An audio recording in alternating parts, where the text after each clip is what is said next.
akasema ya kwamba hizo kazi ni kazi ya kuamini mmoja ambaye alitumwa kutoka juu mbinguni na akakuja hapa duniani, na alikuja ndiposa atuletee hata habari njema. Na kwa hivyo akawa anatuambia na anatushauri ya kwamba kazi ambayo tunastahili kuifanya ni kazi ya kumwamini yeye ambaye alitumwa, yeye ambaye alitoka juu, yeye ambaye alikuja kukaa nasi hapa duniani ili atufundishe hii njia ya wokovu. Na kwa hivyo tukajifundisha mengi kuhusiana na hivyo kumwamini. Na hata siku ya leo tunataka pengine tuangalie mawili matatu ambayo anazidishia pale katika ile imani. Ni kwa sababu kunayo mambo yanabidi tuamini ndiposa tuweze kuyafuka.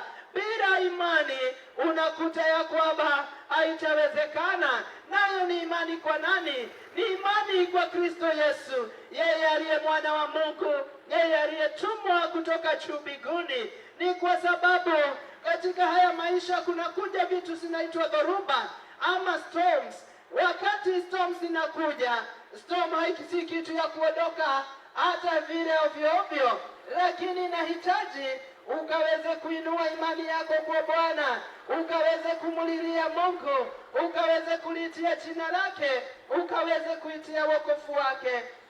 Na wakati unapofanya hivyo, tunaona yeye ni mwaminifu, anaondoa dhoruba. Ni kwa sababu anatuambia katika kitabu cha Nahumu, kitabu cha Nahum ni kitabu kimoja kilicho katika Agano la Kale. Anasema katika kitabu cha Nahum 1 aya ya 3, anasema kitu pale, kwa sababu dhoruba hukuja, lakini katika zile dhoruba kuna kitu Bwana anasema hivi katika Nahum 1 aya ya 3. Nahum 1 aya ya 3 anasema ya kwamba the Lord is slow to anger and great in power. The Lord will not leave the guilty unpunished. His ways is in the whirlwind and the storm, and clouds are the dust of his feet. Hallelujah. Bwana anasema ya kwamba wakati kunakuwa na mambo ya kumkasirisha, yeye anasema ya kwamba anakuwa mpole, yani hakasiriki kwa haraka. Lakini hata kama hakasiriki kwa haraka, anasema hataasha yule ambaye ni wa kuhukumiwa ama ni wa kuadhibiwa bila ile adhabu. Lakini anasema ya kwamba njia zake ziko katika hata ile inaitwa kisurisuri, upepo wa kisurisuri. Anasema njia za Bwana ziko katika upepo wa kisurisuri. Na anasema pia njia za Bwana ziko katika dhoruba. Nayo inatuambia namna gani ya kwamba katika haya maisha kuna wakati tunajikuta mambo inakuja kwa mbio na kwa wepesi na kwa haraka sana, kama ule upepo wa kisurisuri ambao ukianza kufuruta na hapa unapeperusha kila kitu, unainua mchanga, unainua makaratasi, kila kitu kinaweza bebeka na ule upepo kinakuwa cha kubebeka.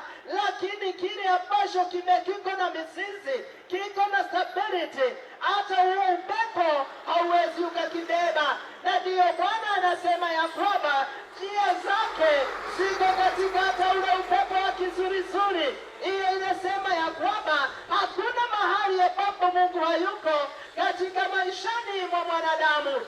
Anasema ya kwamba njia za Mungu ziko katika hata ule upepo wa kisurisuri. Wakati mambo inakuja namna hivyo, yanakutikisa, unasikia ya kwamba hata stability yako inaisha. Huo ndio wakati mzuri wa kumwamini, huo ndio wakati mzuri wa kuitia Yesu, huo ndio wakati ulio mzuri wa kuamini Kristo Yesu aliyetumwa. Na unamwambia Yesu, katika huu upepo, hata kama ni wa kisurisuri, uko na nguvu nyingi kuniliko, mambo yamekuja na nguvu nyingi, yanawaka kama moto, unamwambia nisaidie. Na ni kweli, kwa maana yeye ni mwaminifu, anahakikisha analeta msaada, nawe unaweza kutoka na ushindi. Wakati kwamba pia njia zake, njia za Mungu ziko katika hata dhoruba. Hiyo inakuambia namna gani? Wakati mwingine inaweza kuja kisurisuri, na wakati mwingine inaweza kuja ni dhoruba. Wakati dhoruba inakuja, inatikisa kila jambo, inatikisa maisha yako ya kazi, inatikisa maisha yako ya ndoa, inatikisa maisha yako ya masomo, inatikisa maisha yako ya maisha yale ambayo unakaa nayo. Yanaweza tikiza mambo mengi, including maisha ya imani.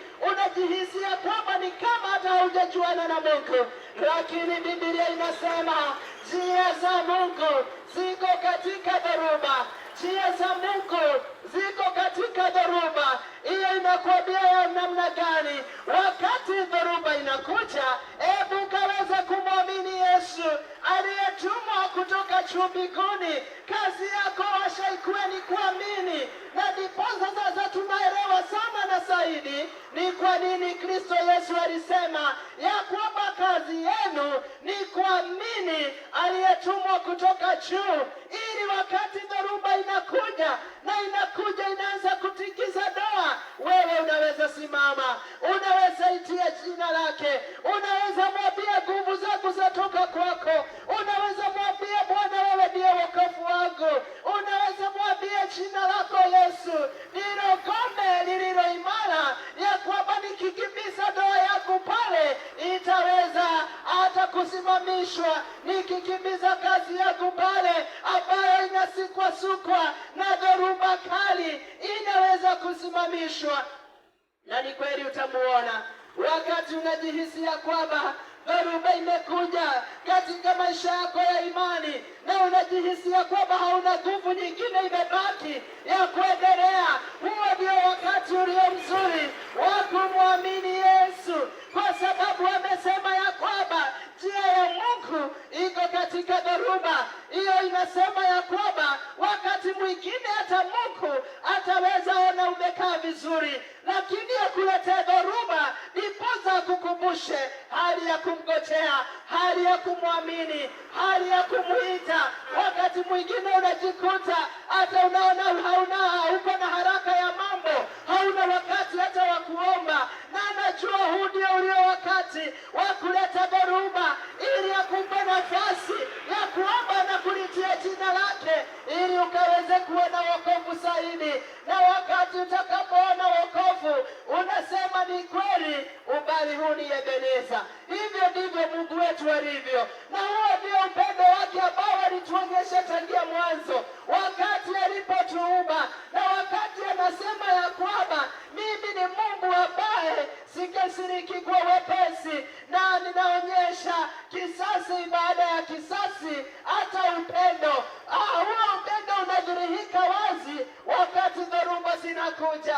Upendo wa Bwana kwa maisha yako na upendo wako kwa Mungu unadhihirika wazi wakati dhoruba zinakuja, kwa maana wakati dhoruba zinakuja unapata ya kwamba you need stability.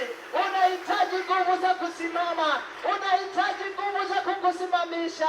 Wakati marafiki wamekuasha, wakati watu wenu wamekugeukia, wakati kila mmoja hataki kusema na wewe, you have to be stable in the Lord. Saa hiyo ndio unahitajika ukakuwa imara ndani ya Bwana. Wakati unakuta ya kwamba pale nyumbani hakukariki, kunayo shida na mambo mengi, fedha hazipatikani, uchumi umeenda chini, watu wananung'unika, ukienda sokoni ni malalamiko, ukienda kwa duka ni malalamiko, ukienda kwa kazi zozote ni malalamiko. That is the time that you have to be stable in your faith and to call upon the name of Jesus. Huo ndio wakati ambao unahitajika ukaweze kumwamini Yesu, ukamwambia ninakuamini more than yesterday, nitakuamini Yesu kuliko jana, kuliko juzi, kuliko mwaka uliopita, takuamini sana. Haleluya. Wakati mwingine unakuta hata chakula zinakuwa ni kidogo, na kwa hivyo inabidi utegemee kile kidogo. Huo ndio wakati wa dhoruba, huo ndio wakati maisha, katika hali yako, na atafanya namna gani? Anangojea wewe umwamini, na ukishamwamini ni nini kitatendeka? Ni ya kwamba ataleta utele, kwa sababu ulimwamini wakati wa udogo. Amini Yesu, kwa maana saa ile unamwamini ni kwa sababu hakuna, ana make sure he provides. Kumbuka yeye anaitwa Jehova Jireh, yeye ni provider. Yeye anatuprovidia asubuhi, anatuprovidia jioni, anatuprovidia, lakini anataka njia yake aidhihirishe wazi hata katika dhoruba. Anataka njia yake aidhihirishe wazi hata katika kisurisuri, nione kama utamwamini vile anavyotaka. Alisema ya kwamba muniamini kazi ambayo nimewapea hapa duniani, ili tukaweze kukaa pamoja na ninyi. Ni kuamini.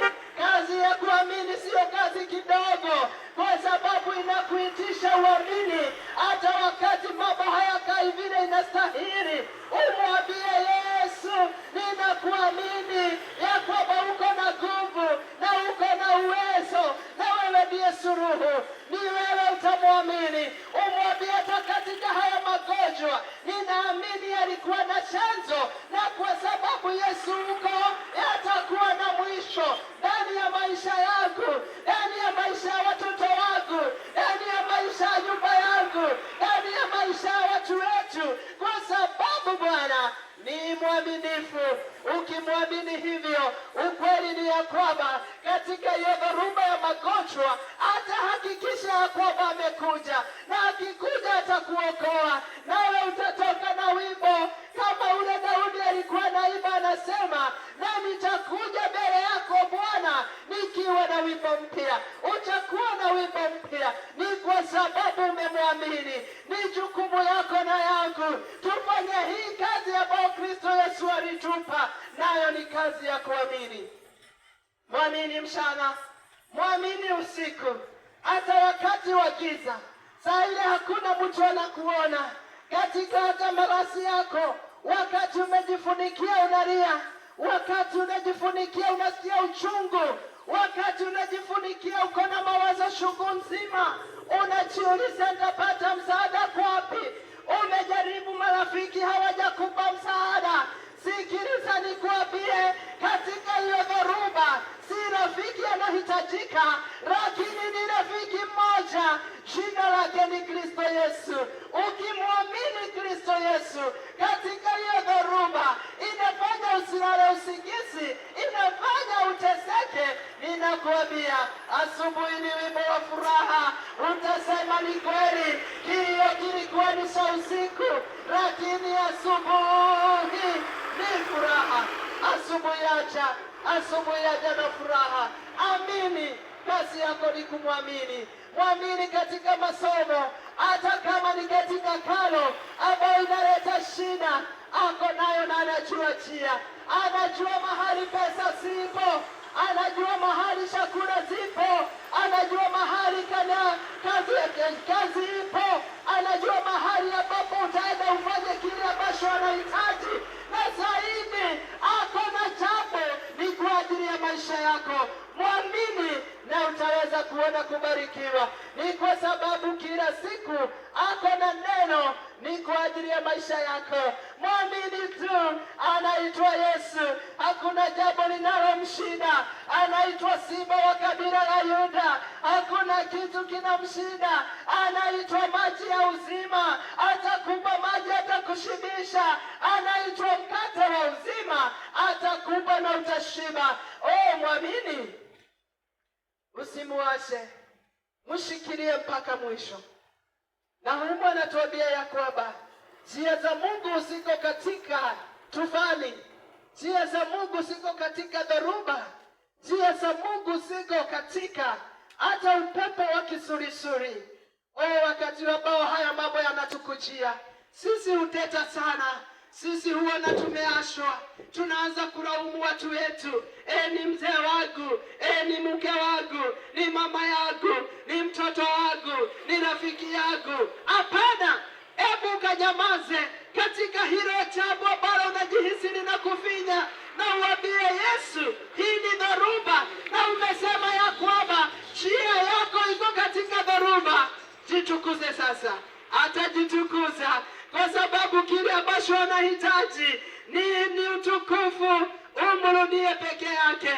Kumbuka tulisoma ya kwamba yeye hataki kugawana utukufu wake na kitu kingine chochote. Kwa hivyo tukitegemea yule ama huyu, tunakuta ya kwamba anatuashiria dhoruba inaendelea kutupiga. Lakini tukimuita, ni kweli na ni ya kwamba anataka tukuzishe jina lake, anataka jina lake lipate sifa, anataka jina lake liheshimiwe hapa duniani. Litaheshimikaje? Litaheshimika kwa sababu utamwamini peke yake na utamuitia peke yake, na utamwambia ya kwamba katika dhoruba yangu, katika shida zangu, katika ukosefu wangu, katika magonjwa yangu, tukuzisha jina lako, tukuzisha jina lako katika kazi yangu, tukuzisha jina lako wakati naona stoki naisha, tukuzisha jina lako wakati naona sina capital, tukuzisha jina lako. Yeye anajua mahali capital inatoka, anajua mahali stoki iko, anajua kila kitu. Hebu mwambie ajitukuzishe. Anaitwa Bwana, Bwana wa mabwana. Hakuna kitu ambacho hakijui. Hata yale ambayo yamefishika chini ni yeye anayajua. Hata yale ambayo yamefishika kule juu ni yeye anayajua.